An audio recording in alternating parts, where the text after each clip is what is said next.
Good afternoon, everybody watching this video. I'm very angry right now, and I want to quickly address something I stumbled into a few minutes ago. My name is Blessed Jat, the Global Youth Ambassador on Sustainable Development.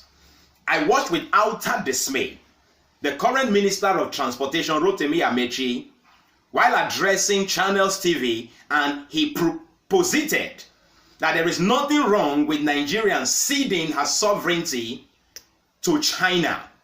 For those of you who may not understand the implication of ceding your sovereignty to another country or what it means to cede your sovereignty, the current state system which we have right now came into being by the Treaty of Westphalia in 1648, where states were created, and by that treaty, by that agreement, all states became equal with the ability to control their internal affairs without interference or without recognizing any higher authority or higher power.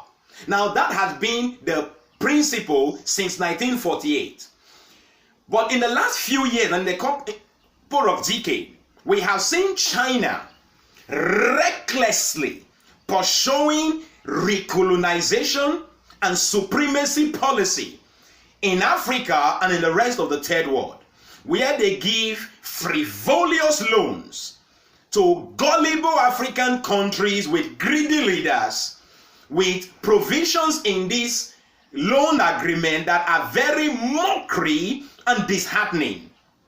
And then when these countries are not able to pay back, China enter into this country and seize whatever asset that they deem fit. Now, currently we have several African countries where China is in charge of their police, in charge of their central bank, in charge of their immigration, in charge of the agricultural sector, etc., etc. And then in Nigeria, we have been looking and watching at their antecedents for a very long time. The kind of loans that they deal to Nigeria, and a lot of us have often questioned, what are the provisions of this loan?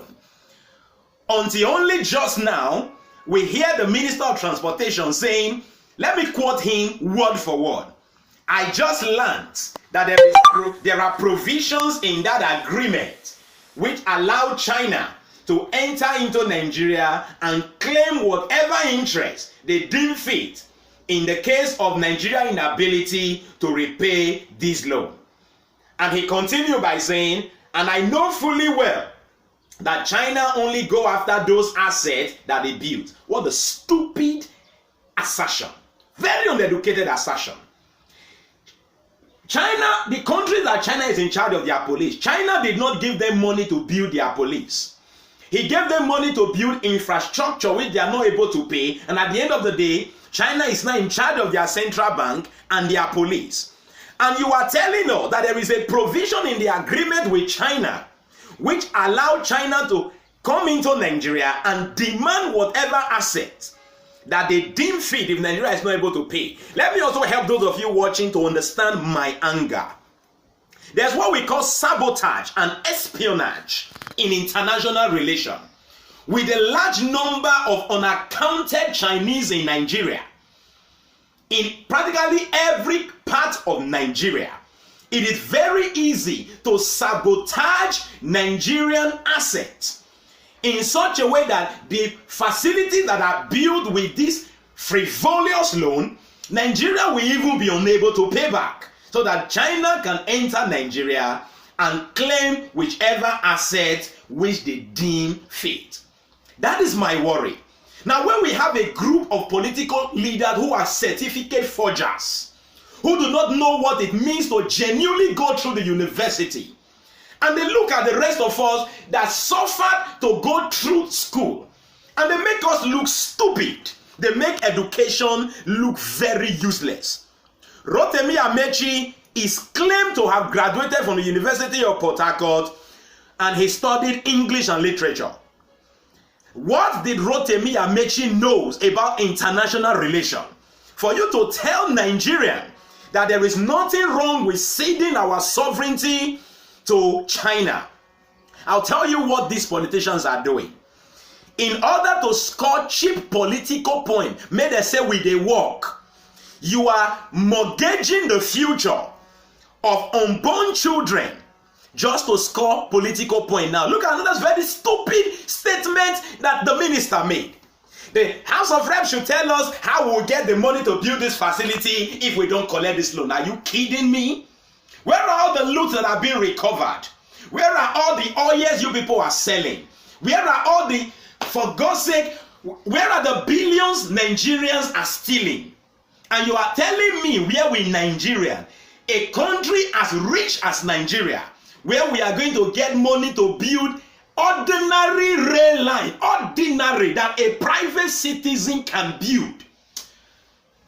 You people think we are stupid. The truth is, people like Rotimi Amaechi should be lynched on the streets for the damage they are creating to our collective future. These people, it is time we stand up and stop them, because they are selling our future and selling it to a reckless country that have no regard for international law like China. Nigerian youth, it is time we wake up. If we don't wake up and demand and take back this future, nobody will take it back from us. You are ceding. First of all, let me even ask, who read that this agreement they are signing with China? I learned fully well most of this agreement are written in Chinese. And our useless politicians just carry it because you like paparazzi and you like the media fanfare. You sign this agreement. Imagine a loan that has been collected. It is only just now the Minister of Transportation is realizing that there is a clause that demands that China can reclaim any asset they so demand. Nigerians, our mumu don't do. If you are not angry, I am angry. Politicians have taken us for a fool for too long. It is time we rise up and show these people that this book we read, it is not a waste of time. Thank you for watching. Thank you. I'm so angry, but thank you.